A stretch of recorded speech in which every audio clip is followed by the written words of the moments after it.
Notre Dame and how Notre Dame is outsmarting everybody else because of the fact, and this is something that we're seeing all these shifts in these conferences, right? We've seen teams like California and Stanford going all the way to the ACC, which makes no sense because that stands for Atlantic Coast Conference, right?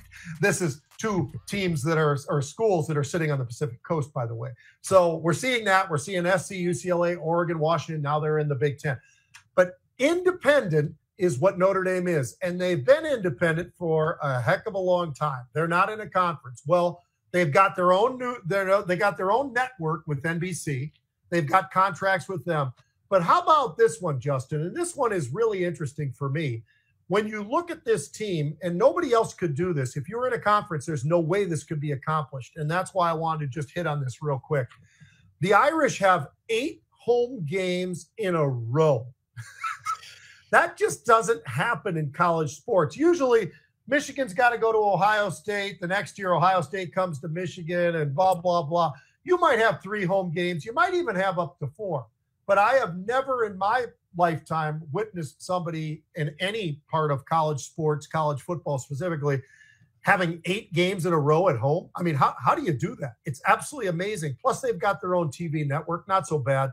It's a pretty good football team. They made a mistake, a big stumble against Northern Illinois, and that was early. Since then, they have been absolutely dominant. They're scoring 38 points a game. They're the number 12th ranked defense or offense that there is. Their defense has played really well. They're number 3 ranked in points allowed. So they're doing everything right. But I think that home field advantage is sort of something that people probably need to investigate into this thing and say, hey, this can't happen in the future. What do you think of something like this? Is it fair that because they're an independent and they've got their own network that follows them, is all of that fair, do you think, in today's college sports world? Is it fair? Maybe not, but is it making them money and probably helping them play better? Yeah, that's probably the answer, right? They have a really, really big worldwide fan base too. Yeah. It's a crazy reach for a college team. Really, really interesting, and it's probably about all those brand deals and TV network deals that they've done. So, yeah, man, if I was doing 8 home games in a row, having all my friends, family, and all the others rooting for me every night, just crushing over and over again, I'd want to keep that momentum going too.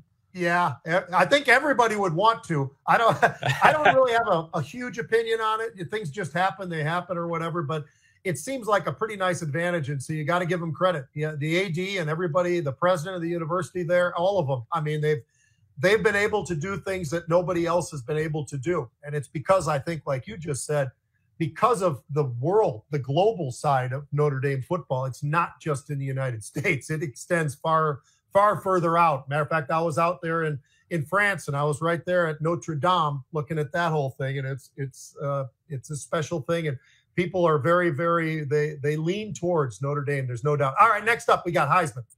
So I just got a quick question. I know you're not the biggest sports guy in the world, and I know you're not the biggest college football guy in the world, and I probably am a pretty big college football and NFL football guy, but I always want to see what sounds fair. So you probably, because of, you watch a little bit less than I do and everything else, I think you could be very fair on this. So who deserves the Heisman Trophy? So the number 1 candidate right now is a guy named Travis Hunter, plays at Colorado, plays both ways.